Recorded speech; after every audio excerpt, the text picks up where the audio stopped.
My name is Heather Merrill, and at 33, I finally learned what my own family thought I was worth. It happened at my brother's engagement party, in front of 60 guests. Nolan lifted his glass, looked right at me, and told the room I was faking it for sympathy. Then he reached down, grabbed the arms of my wheelchair, and pulled me onto the floor. My father stood over me and called me the family's biggest failure. My mother turned her face away, like the sight of me was something she had to survive. But here's what none of them knew. For 2 years, I had been quietly collecting the one thing they could never talk their way out of. None of us could have guessed that within 15 minutes, 5 officers would walk through those doors, and the whole room would go still. Welcome back to Calm Drama Stories, where ordinary women face impossible families and answer with steadiness instead of noise. If you believe the quiet ones are the people you should never underestimate, you're in the right place. Drop a comment and be sure to subscribe. Let me back up 2 years, to the version of me my family wanted everyone to believe in. I live alone now, in a 1-story apartment about 25 minutes from the house I grew up in. Everything in it sits where I can reach it. I drive my own car, a sedan fitted with hand controls, and I work from my kitchen table doing legal research and probate paperwork for 2 small firms. I am a paralegal. That word matters later, so hold on to it. People hear wheelchair and they reach for a softer voice, and I've stopped correcting them, because correcting them takes energy I'd rather spend on the work. My family never reached for a softer voice. They reached for the phone, and when they called, it was usually to remind me not to make a thing of the past. "Let's not drag it all back up," my mother would say, like the past was a body we'd buried together and agreed never to dig up. They called it a single-car accident. The report called it a single-car accident. The whole town called it that sad business with the Merrill girl who lost control on County Road 12. And every time I closed my eyes, I remembered headlights. Not my headlights.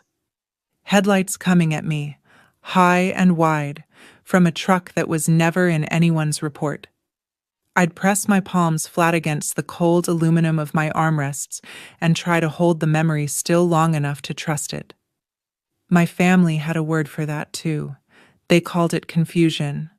I was starting to call it evidence. Here is the story everyone agreed on. 2 years ago, on a wet night in October, I was driving home from work when I lost control of my car and went off County Road 12. The car rolled. I spent 9 days in a coma. When I woke up, my spine was injured at the level of my chest, and the official account of my own accident had already been written, signed, and filed without me. By the time I could form a sentence, the crash report was a closed door. My father had spoken to the responding officer, who happened to play cards with him on Thursdays. My mother had told the hospital social worker that I'd always been a nervous driver. The narrative was set in concrete before I could lift my head off the pillow. I tried to tell them about the truck. I tried more than once. My brother Nolan would crouch beside my bed, take my hand, and say, in that warm voice he uses, "You hit your head pretty hard, Heth. There's no truck." And after enough months of that, after enough Thanksgivings where someone changed the subject the moment I said the word, the family found a cleaner way to handle me. They decided I wasn't confused. They decided I was performing. "She's just faking how bad it is," I heard my father tell my uncle once, in a kitchen, not quite quietly enough. Some people like the attention. I sat in the next room and listened to my own father turn my spine into a costume. I didn't say anything. I was already learning that the loudest thing I owned was paper. My father was Merrill Hauling, and Merrill Hauling was my father. He built it from 1 truck and a second mortgage when I was a baby. By the time I was grown, it was 11 rigs, a yard off the interstate, and the closest thing my father had to a soul. He used to say the company was the real family, and the rest of us were shareholders. Nolan was the heir. That was settled the way weather is settled, without a vote. My brother had spent the last few years getting his commercial license sorted so he could drive the long routes himself, then move up to running the dispatch board, then someday run the whole thing. And right around the time of my accident, the company had been chasing the biggest contract in its history, a regional distribution deal that would have doubled the fleet. My father wanted that contract the way other men want to be remembered. Anything that threatened the company threatened the only legacy he believed in. So when his daughter kept bringing up a truck that supposedly didn't exist, he didn't hear a wound. He heard a liability. He'd look at me across the dinner table and his jaw would set, and I knew he was running the numbers on me, the way he ran numbers on a load that didn't balance. In my family, the company always voted first, and the company had decided that what happened to me on County Road 12 was a closed account. I was the only line item that wouldn't reconcile. For 2 years, I let them think I'd given up trying. It's amazing what people tell you when they're sure you've stopped listening. The engagement came in the spring.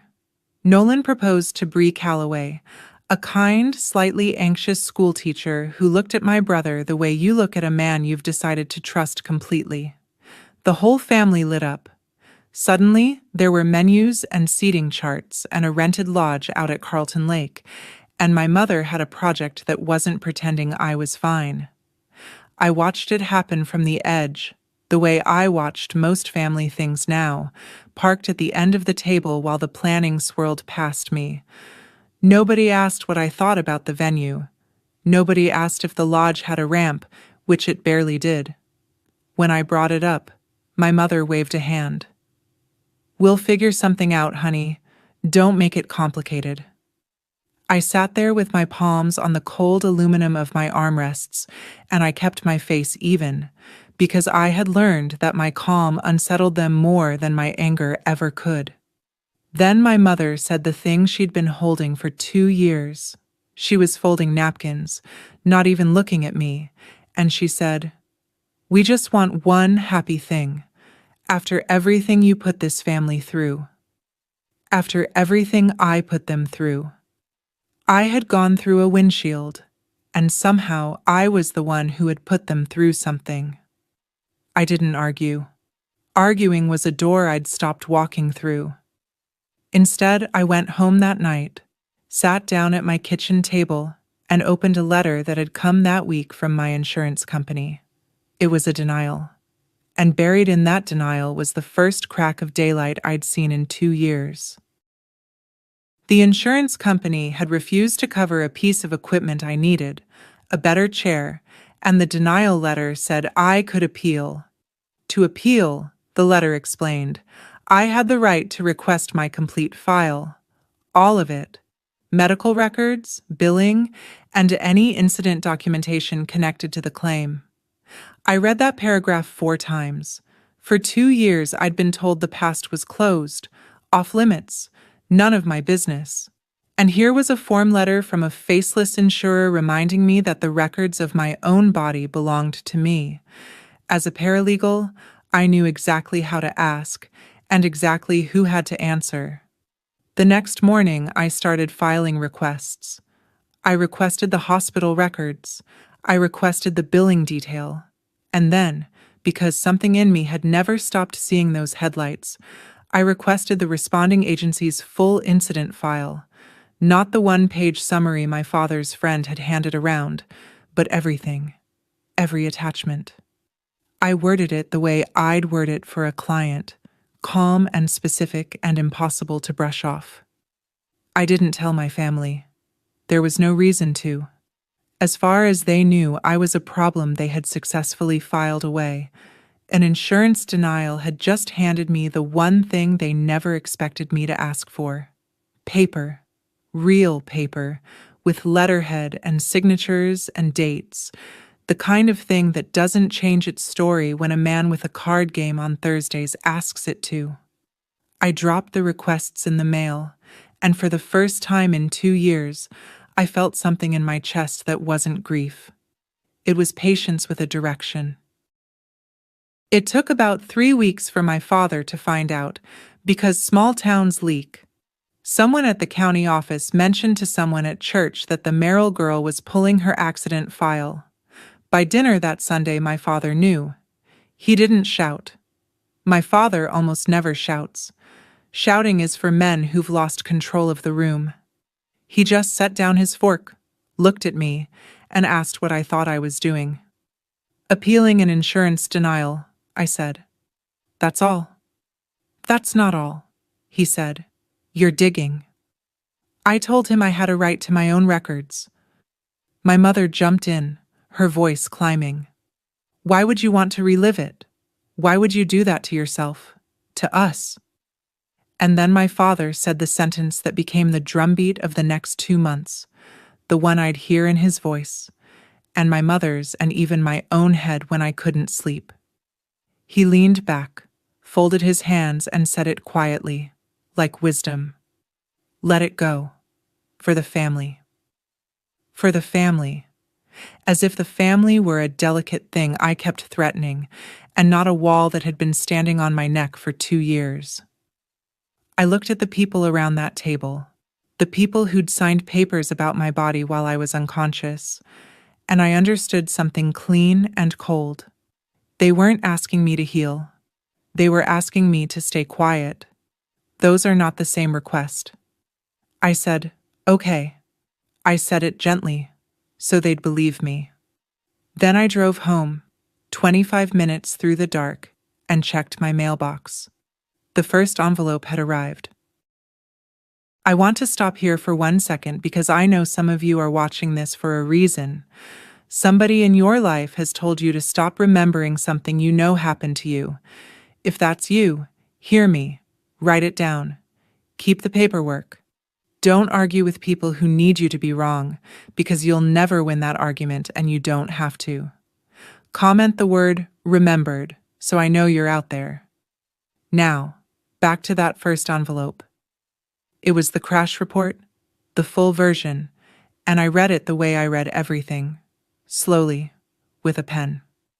And the longer I read, the more I felt that old cold travel up my arms. Not because of what it said, because of what it didn't. There was no section ruling out a second vehicle. None. In a serious injury wreck, you'd expect the investigating officer to address it, to note skid patterns, debris, point of impact, and to write the words, no evidence of a second vehicle, if that's what they believed. This report simply skipped it. And there was something else missing. The EMS run sheet, the report the ambulance crew fills out at the scene, the one that records exactly what they saw before anyone tidied the story, wasn't attached. A crash report and an EMS run sheet are 2 different documents, written by 2 different sets of hands. My father's Thursday night friend wrote one of them. The paramedics wrote the other. I sat at my kitchen table at midnight, looking at the gap where a second vehicle should have been ruled in or out, and I picked up my pen and wrote a new request. This time, for the ambulance crew's own words. Getting an EMS run sheet is not like ordering a pizza. There are privacy rules, custodians of records, request forms that have to go to exactly the right office, or they sit in a tray for a month. I knew all of this, which is the one place my family's low opinion of me had it backwards. They thought my job made me small and bookish. My job made me patient and precise. And patient and precise is exactly what you need to pull a thread out of a bureaucracy. So I filed correctly, I followed up weekly, and I waited. While I waited, I started asking around, carefully, the way you ask when you don't want a town to start talking. That's how I found Marion Voss. Marion had been an EMT for 19 years before she retired, and she'd worked the night shift the October I went off the road. I took her to coffee. I didn't lead her. I just asked what she remembered about a rollover on County Road, 2 autumns back. She stirred her coffee a long time. I remember it, she finally said. I remember thinking the damage didn't sit right for a car that just drifted off alone. I asked her what she meant. She shook her head slowly. Been a while, but something about the driver's side. I wrote it up. It'd be in the run sheet. There it was again. The run sheet. The document nobody had attached to my file. I thanked Marion, drove home, and that night I didn't press my palms to my armrests to steady a memory. I pressed them down because, for the first time, the memory was steadying me. Marion gave me one more name before we finished our coffee. There was an old fella who stopped that night, she said. Stood by the ditch the whole time. He kept telling the officer he'd seen a truck. His name was Walt Whitfield, and he was 81 now, sharp as a tack, and lonely in the way that made him glad I'd called. I went to see him on a Tuesday. He made me weak coffee and told me the whole thing without my asking twice. He'd been driving home from his sister's when he came over the rise on County Road 12 and saw a pickup stopped half on the shoulder, lights off, and my car upside down in the ditch beyond it. By the time he pulled over, the pickup was pulling away. Dark truck, he said. I got most of the plate, gave it to the young officer right there at the scene. He'd never heard another word about it. Nobody followed up. Nobody called. He'd assumed, like decent people do, that the police had handled it. I sat in Walt Whitfield's kitchen and felt 2 years of being called confused fall away from me like water off a roof. A man I'd never met